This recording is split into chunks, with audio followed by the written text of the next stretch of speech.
Assalamualaikum warahmatullahi wabarakatuh.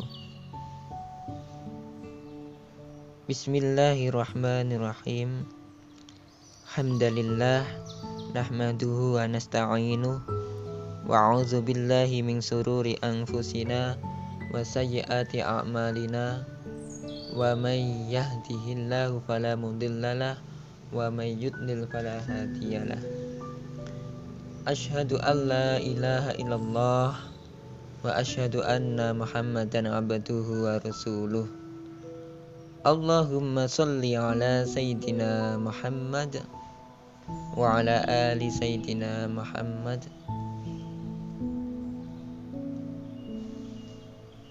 Amma ba'du. Alhamdulillah wa syukurillah. Saat ini kita masih diberikan kesempatan oleh Allah bisa bertemu, mengaji bersama. Semoga kita selalu diberikan rahmat, taufik serta hidayahnya. Dan kita diberikan istiqomah untuk terus mengaji bersama.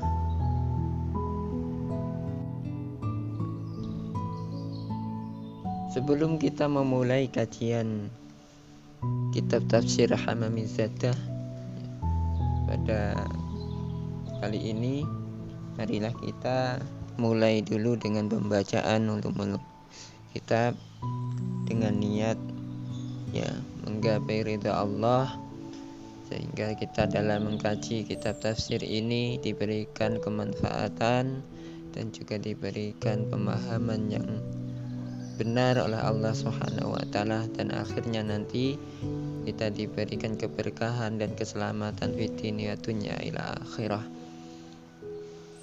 Qusanilah hadratin Nabi Mustafa Muhammad sallallahu alaihi wasallam wa ala alihi wa ashabihi wa azwajihi wa dzurriyyatihi wa ansarihi ajma'in, wa khususan ikhwani minal anbiya'i wal mursalin wa awliya'i wa syuhada'i wa sholihin wal ulama'i musannifin wa jami'il malaikatil muqarrabin, wa khususan syekhina murabbina Rama Kiai Abdul Fattah Mangunsari, Rama Kiai Haji Abdul Khabir Sirat, Rama Kiai Haji Masyhur Khalil, wa jami'il masyayikhina wa ustadzina, wa khususan wa bil khusus mu'alif hadal kitab tafsir Yasin Syekh Hamamizzadah rahimahullah ta'ala. Syai'ul lahumul Fatihah.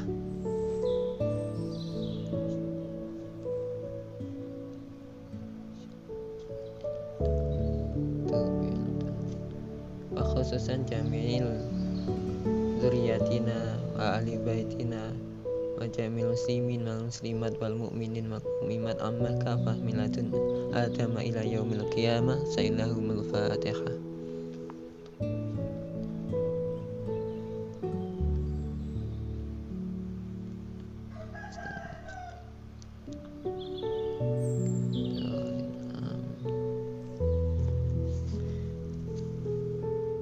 Bismillahirrahmanirrahim. Hari ini kita sampai pada ayat yang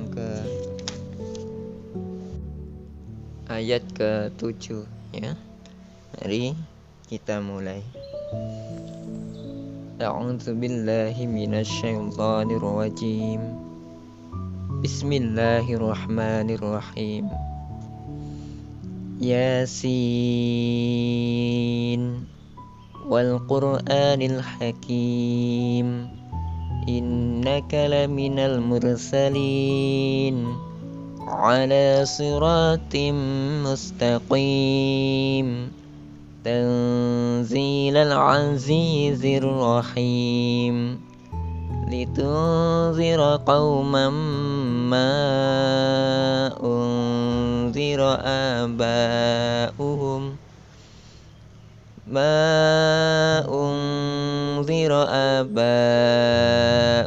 fahum ghafilun. Laqad haqqal qawlu ala aktsarihim fahum la yu'minun.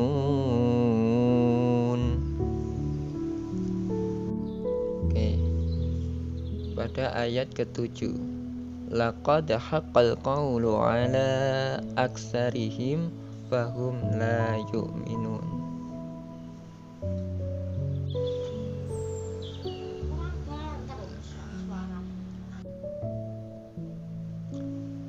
Laqad haqqal qawlu,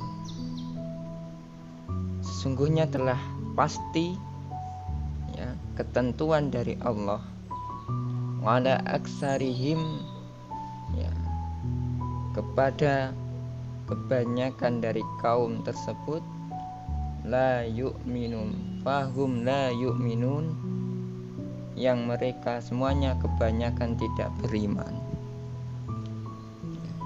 Ketentuan apa yang dimaksud?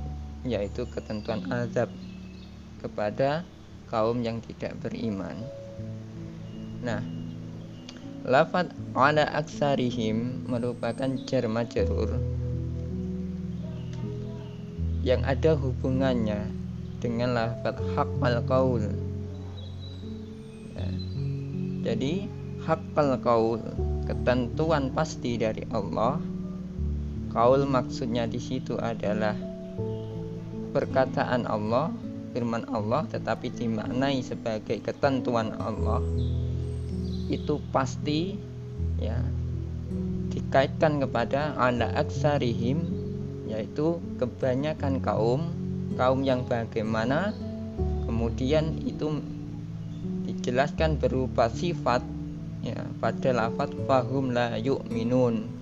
Jadi fahum la yu'minun merupakan ataf ya, merupakan ataf atau dari lafaz ala aksarihim ya.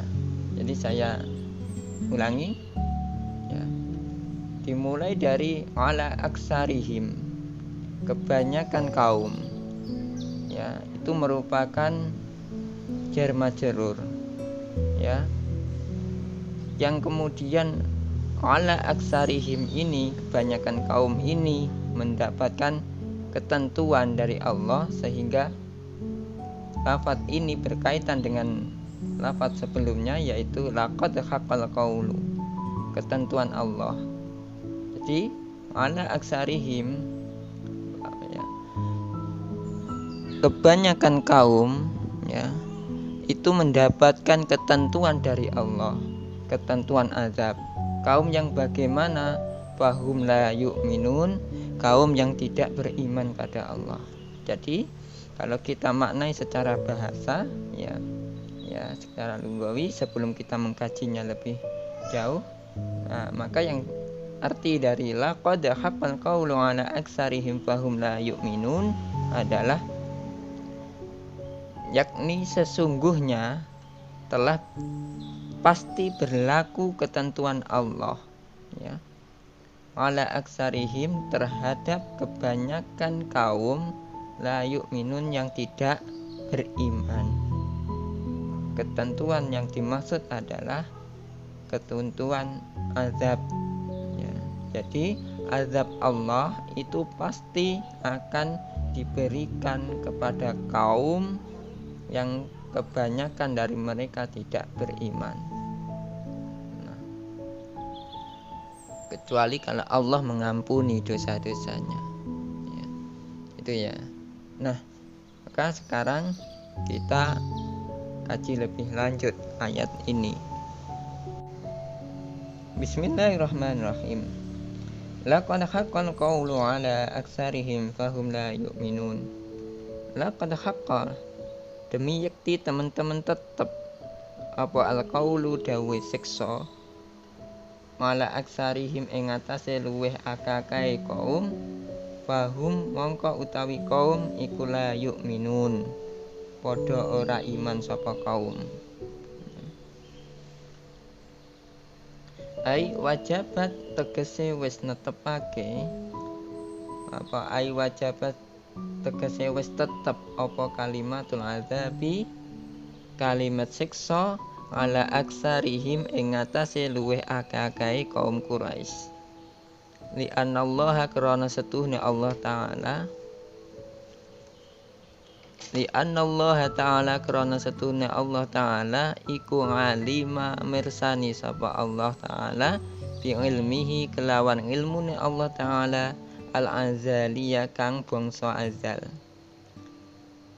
Allah melihat anna aksara Quraisyin ing setuhune luweh akeh wong Quraisy iku la yu'minuna ora padha iman sapa aksaru Quraisy billahi kelawan Allah wa risalati Muhammadin lan ing atase keutusane Nabi Muhammad sallallahu alaihi wasallam.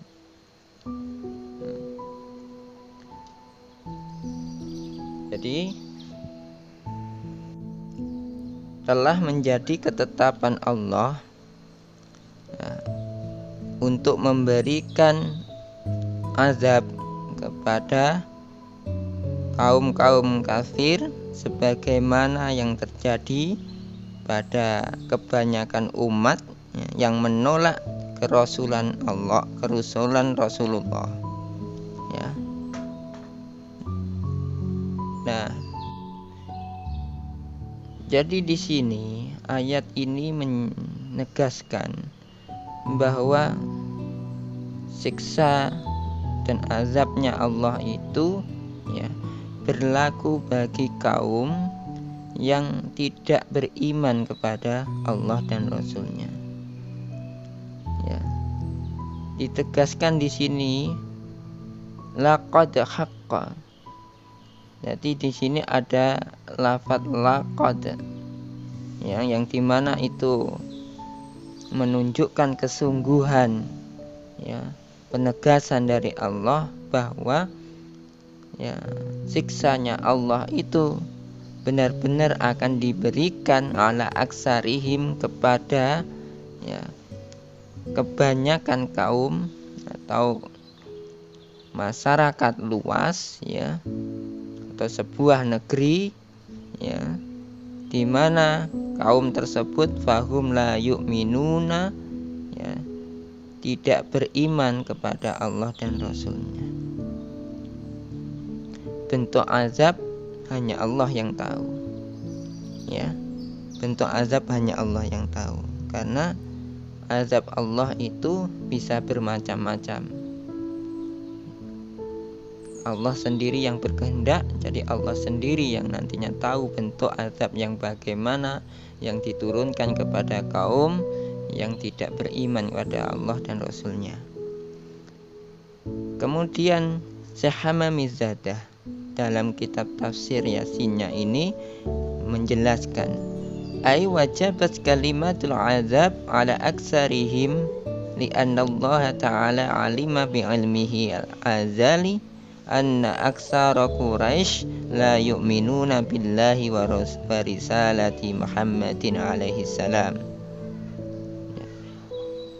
Allah telah menetapkan kalimat azab atau ketentuan azab kepada ya, mayoritas kaum yang di situ tidak ada yang beriman kepada Allah dan Rasul-Nya. Karena Allah tahu ya bahwa kaum tersebut memang ya tidak memiliki keimanan kepada Allah dan Rasul. Maka kemudian Allah menetapkan azabnya kepada kaum tersebut. Nah, sedangkan yang dimaksud kaum dalam konteksnya kita ayat ini, karena ini Rasulullah yang menyampaikan, jadi kaum yang dimaksud adalah kaum Quraisy atau kafir Quraisy. Gitu ya. Nah, seperti siapa contoh-contohnya? Ya, ini ada sosok-sosok dari contoh ya kaum Quraisy yang dilaknati Allah, seperti Ka'abi Jahlin, seperti Abu Jahal, wa Utbah, wa Syaibah, wal Mughirah ya, wa amsalihim, dan selainnya. Jadi selain Abu Jahal, Utbah, Syu'bah, Mughirah, dan orang-orang yang seperti mereka ya. Fal khitabu fi haqqi haula'il asqiya li ta'qidil hujjah la li talabil iman ya. Fal khitabu mangka utawi khitab fil haqqi haula'il asqiya fi haqqi haula'il asqiya ing dalem hakke mengkono-mengkono wong kang padha cilaka iku li ta'qidi hujjati la li talabil iman. Iku li ta'qidi hujjah ya, karena nguwatake hujjah, la li talabil imani, ora krana numrih iman ya.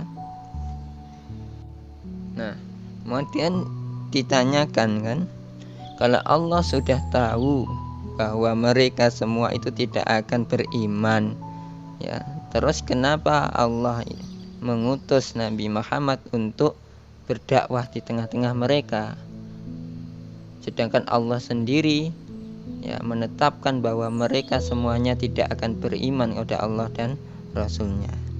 Nah, maka itu dijawab oleh Syekh Hamam Mizadah dalam kitab tafsir ini, fal khitabu fi haqqi haula'il asqiya ya. Firman Allah yang menyatakan bahwa kaum kafir Quraisy dan juga kaum-kaum lainnya yang seperti mereka itu kebanyakan mereka akan mendapatkan siksa dari Allah karena mereka tidak mau beriman kepada Allah dan Rasulnya. Ungkapan ini atau firman Allah ini ya ditujukan bukan untuk agar mereka kemudian beriman, tidak. Karena Allah sudah mengetahui bahwa mereka tidak akan mungkin beriman, seperti Abu Jahal, Utbah, wa Syaibah itu sudah di Lauhul Mahfuz, sudah ditetapkan mereka tidak beriman. Terus kenapa? Nah, ini sebagai lita'aqidi hujjah. Ini sebagai penguat kehujahan kebenaran dari Rasulullah SAW. Nah, kenapa seperti itu? Li'anna Allah Ta'ala alima annahum laisu min ahli tauhid wal iman. Li'anna Allah Ta'ala karena setuhne Allah Ta'ala itu ngalima ya, itu alima mersani sapa Allah annahum ing setuhune kafir Quraisy ya iku laisu ora ono sapa iku tadi kaum Quraisy seperti Abu Jahal, Utbah, wa Syaibah, wa Mughirah dan lainnya itu ya, itu min ahli tauhidi, itu bukan dari min ahli tauhidi, tetap saking wong-wong ahli tauhid. Jadi mereka bukan ahli tauhid. Wal imani lan wong kang iman. Jadi firman Allah, laqad haqqal qawlu ala aktsarihim fahum la yu'minun, ini merupakan penegasan dari Allah ya, untuk diketahui semua hambanya bahwa Allah itu telah menetapkan sebuah keputusan ya, akan memberikan siksa azab kepada kaum yang tidak beriman. Nah, dan ini jadi peringatan untuk seluruh umat manusia bahwa syarat keselamatan di dunia dan di akhirat itu adalah iman kepada Allah. Tanpa itu maka akan datang azab dari Allah untuk kaum tersebut. Azab itu bermacam-macam, ya. Bisa didatangkan bencana alam, mungkin didatangkan kesulitan di berbagai segi kehidupan. Bahkan ketika dicabut iman itu juga ada, ya. Jika seseorang tidak bisa, ya, menghargai nikmat yang Allah berikan, maka Allah akan cabutnya. La in syakartum la azidannakum wa in kafartum inna azabi lasyadid. Jika engkau tidak bisa jika engkau mensyukuri nikmatku, maka Allah akan menambahkannya, gitu ya. Jika engkau mensyukuri nikmat Allah, maka Allah akan menambahkan nikmat tersebut. Tapi jika kemudian mengkufurinya, maka Allah akan menimpakan siksa kepadanya, azab kepadanya. Nah, terus masalahnya siapa saja yang mendapatkan itu? Nah, itu sudah ditentukan oleh Allah. Mungkin ada yang bertanya, ya, seperti Abu Jahal, Utbah, Syaibah, dari sana kan sudah dari Lauhul Mahfuz gitu ya, sudah ditentukan bahwa mereka semuanya kafir, ya. Kemudian apa tidak bisa mereka itu menjadi iman? Nah, kalau kita meyakini bahwa Allah itu yang memiliki, ya, kekuasaan untuk menentukan siapa yang beriman dan tidak, kemudian siapa yang beruntung, siapa yang celaka, siapa ahli surga, siapa ahli neraka, maka semua itu dikembalikan pada Allah. Allah sudah berfirman, laisa 'alaika hudahum walakinallaha yahdi man yasha. Laisa 'alaika hudahum, bahwa kita itu tidak bisa, ya, memberikan hidayah. Kanjeng Nabi sudah diperingatkan oleh Allah seperti itu. Kau Muhammad tidak bisa memberikan petunjuk hidayah. Tugasmu hanya menyampaikan kebenaran. Laisa 'alaika hudahum walakinallah yahdi man yasha. Tetapi Allah lah yang kemudian yang memberikan hidayah kepada seseorang yang dikehendakinya. Ya. Maka kita harus bersyukur jika pada hari ini Allah masih mengizinkan kita, ya, sujud kepadanya. Kita harus bersyukur Allah masih mengizinkan kita melakukan amal saleh, ya. Karena iman itu bisa saja sewaktu-waktu hilang, dicabut jika seseorang tidak bisa menjaganya. Nah, maka kita wajib mensyukuri nikmat Allah berupa iman, Islam, dan ihsan ini, ya. Nah, selanjutnya ayat ke-8, inna ja'alna fi a'naqihim aghlalan fahiya ilal azqani fahum muqmahun. Inna ja'alna, setuhune ingsun iku wis ndadekake sapa ingsun fi a'naqihim ing dalem pira-pira gulune aksarihim, aghlalan ing pira-pira belenggu. Fahiya mangka utawi aghlal iku ila azqani tumeka pira-pira janggut. Fahum mangka utawi kaum iku mukmahun padha ndangakake sapa sirahe kaum aksaruhum kaum. Nah, di sini kemudian dijelaskan lagi, ya, menurut ayat ke-8 ini, ya, bahwasanya Allah, ya, memberikan gambaran kepada kita bagaimana sikap dari aksaruhum, apa kebanyakan dari kaum Quraisy tersebut, ya. kebanyakan dari masyarakat Quraisy tersebut ya digambarkan seperti ini. Inna ja'alna fi a'naqihim aghlalan fahiya ilal azqani fahum muqmahun. Ya, sesungguhnya kami telah memasang belenggu di leher mereka. Nah, tapi seakan-akan mereka telah dipasangkan belenggu di leher mereka. Dengan tangan mereka disatukan dengan leher mereka dalam satu belenggu gitu ya. Nah, lafaz ghilun itu artinya mengikatkan kedua tangan di leher. Lafaz ghilun ya, aghlalan atau ghilun itu artinya mengikatkan kedua tangan di leher, disatukan dengan leher. Nah, kemudian diangkat, tangan-tangan mereka diangkat dan disatukan dengan dagu mereka. Bagaimana lafaz azqon itu bentuk jamak dari lafaz zaqonun yang artinya tumbuhnya janggut, berarti dagu.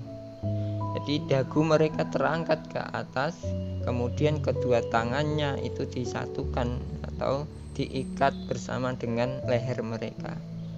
Nah, ini merupakan tamsil bahwa mereka mengadah ke atas itu seperti orang sombong dalam tidak mau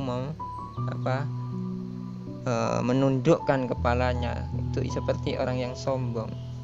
Mereka tidak mau beriman kepada Allah ya, mereka semuanya tidak mau menundukkan kepala, dalam artian tidak mau beriman dan tidak mau mentaati risalah Rasulullah, sehingga mereka meremehkan apa yang disampaikan oleh Rasulullah, bahkan mereka meremehkan Rasulullah itu sendiri. Nah, karena seperti inilah yang membuat mereka kemudian mendapatkan azab. Jadi sumbernya adalah kesombongan mereka. Jadi kalau seseorang tidak mau beriman kepada Allah, itu bukan masalah mereka kemudian punya pemikiran yang cerdas atau mereka apalah ya, tetapi sumber utamanya adalah karena mereka sombong, tidak mau mengakui ya kerasulan dari Nabi Muhammad SAW dan juga tidak mau menerima risalah dari Rasulullah, sehingga mereka tidak mau beriman kepada Allah. Nah, ya mungkin alasan-alasan itu salah satunya ini ya, alasannya adalah keangkuhan mereka. Dan masih banyak nanti alasan lanjutnya dijelaskan dalam ayat-ayat berikutnya. Tapi di ayat ini jelas bahwa mereka tidak mau menerima itu karena kesombongan mereka. Dan itu digambarkan oleh Allah bahwa sesungguhnya kami menjadikan perumpamaan pada mereka itu ya, bahwa mereka itu seperti orang yang dibelenggu ya, tangannya dibelenggu dengan leher mereka, lalu kedua tangannya itu disatukan dengan leher dan kepalanya diangkat ya, sehingga mereka ya, mengadah ke atas gitu ya, tidak bisa melihat ke bawah. Lafaz muqmahun atau muqmah itu artinya orang yang terangkat kepalanya itu ya. Jadi orang yang diangkat kepalanya. Jadi kalau dikatakan fahum muqmahun, berarti mereka orang-orang yang terangkat kepalanya, mengadah ke atas sehingga tidak bisa melihat ke bawah. Dan seperti itu kan gambaran dari orang-orang yang takabur, orang yang sombong, yang arogan, angkuh gitu ya. Mereka seakan-akan tidak mau melihat yang di bawahnya ya.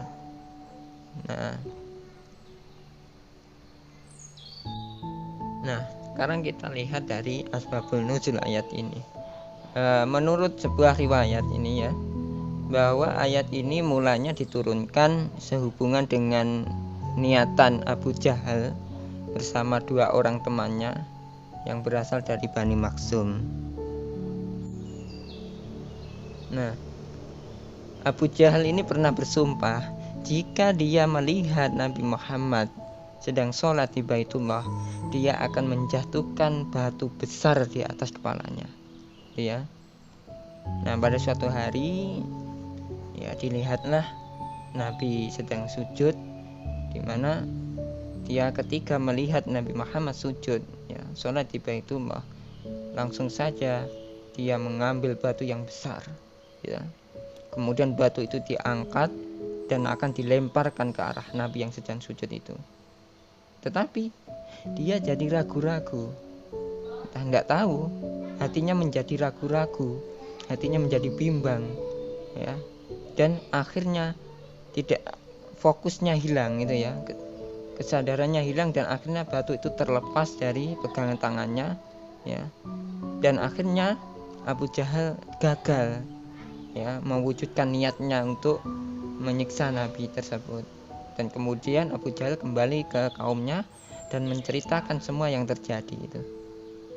Nah, kemudian ada seseorang dari Bani Makhzum yang tertarik dengan Abu Jahal, cerita Abu Jahal tadi.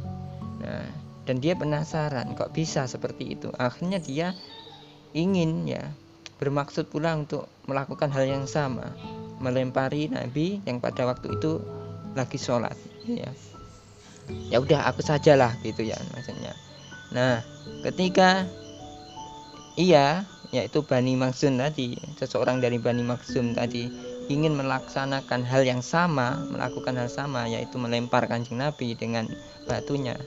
Nah, tiba-tiba Allah itu membutakan matanya, sehingga dia tidak bisa melihat tuh ya, semuanya gelap ya. Dia hanya tahu bahwa ada Nabi di sekitar dia, tetapi dia tidak tahu mana Nabi, karena tiba-tiba Allah menghilangkan penglihatannya. Nah, kemudian ia kembali ke kaumnya dalam keadaan buta gitu ya. Nah, kemudian dia menceritakan kejadian itu. Nah, dari situlah kemudian ayat ini turun ya, yang menyatakan bahwa Allah itu ya menjadikan di penghalang gitu ya, fi aqnaqihim aghlalan fahya azqani fahum muqmahun, karena kesombongan mereka itu tadi yang tidak menerima risalah Rasulullah, bahkan malah ingin membunuh beliau, ingin menyakiti beliau. Nah, itu ya. Nah, sedangkan sekarang kita kembali kepada tafsirnya Syekh Hamamizadah. Syekh Hamamizadah dalam menjelaskan ya, beliau menjelaskan dalam tafsirnya, ay rafi'un ru'usahum qaduna absarahum li'anna amudal ghali fi unuqil maghlul ya.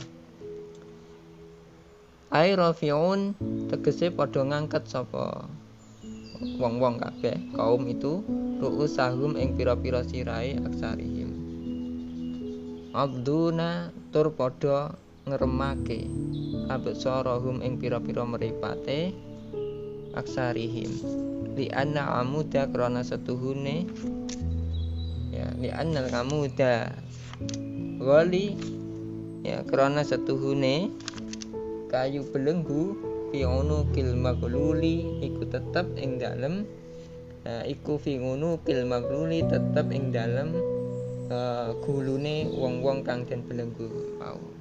Nah,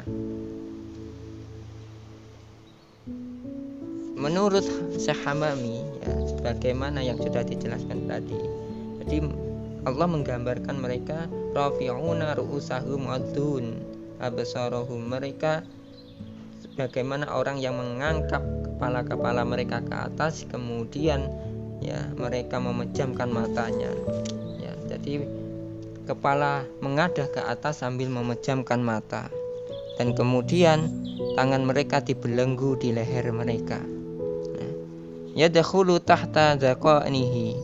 Nah, yadkhulu kalih mlebu apa umu kundal tahta zaqanihi ing dalem ngisore janggute kaum. Jadi kemudian tangan mereka dibelenggu sampai pada dagu mereka. Jadi dagu mereka terhalang oleh tangan mereka sehingga tidak bisa melihat ke bawah. Nah, fayamna'uhu ya, sehingga nyegah umuk ing sirahe kaum. Jadi mereka menjadi mengadah ke atas dan terhalang tangan itu sehingga tidak bisa melihat ke bawah lagi. Itu gambaran orang yang sombong, ya. Dia yang orang-orang yang arogan itu, ya. Hafdharasihi wa hadhil ayah ala sabili tamsil. Wa hadhil ayah ala sabili tamsil. Ayat ini, ya.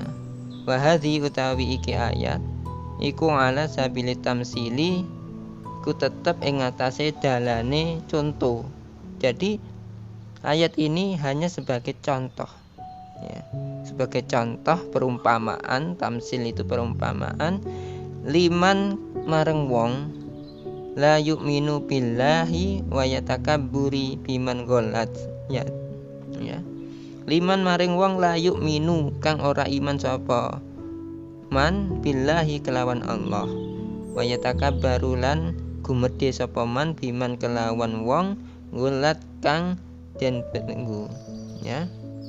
Biman kelawan wong gulat kang den belenggu yaduhu apa tangane man ilang unukihi maring gulune man waro fa'alan den dangake sapa man roksahu ing sirahe man ila samaki maring langit.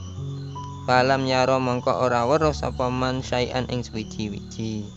Nah, jadi ini sebagai perumpamaan liman la yu'minu billahi wa yatakabbaru. Jadi perumpamaan bagi orang yang tidak mau beriman kepada Allah dan di hatinya itu ada rasa sombong, merasa kuat, merasa tidak membutuhkan Allah dan tidak membutuhkan ajaran Rasulullah. Nah, jadi digambarkan biman ghalat yaduhu ila unuki, orang yang dibelenggu tangannya sampai kepada dagunya. Jadi dibelenggu di leher sampai kepada dagunya. Nah, warofa rasahu ila sama, kemudian kepalanya mengadah ke arah langit di atas. Falam rasaian, maka tidak bisa melihat apa-apa, yang dilihat hanya di atas. Nah, bayangkan jika kita berjalan kemudian kepala kita mengadah ke langit terus ke atas, ya. Kemudian tangan kita dibelenggu di leher sehingga menghalangi kepala itu melihat ke bawah. Sekarang ketika kita disuruh untuk berjalan, kita tidak tahu di depan kita itu bagaimana, di belakang kita nggak tahu bagaimana, kanan kiri semuanya kita tahu, yang kita tahu hanya atas saja. Nah, bagaimana jika seseorang berjalan dengan keadaan seperti itu? Yakin kan pasti dia akan terjatuh, dia akan celaka karena dia tidak akan tahu mana yang jalan yang baik, mana jalan yang buruk. Nah, seperti itulah digambarkan oleh Allah kepada kaum-kaum yang tidak beriman kepada Allah. Digambarkan seperti itu, mereka tidak bisa melihat kebenaran di depannya, tidak bisa melihat kebenaran di samping, di belakang, ya.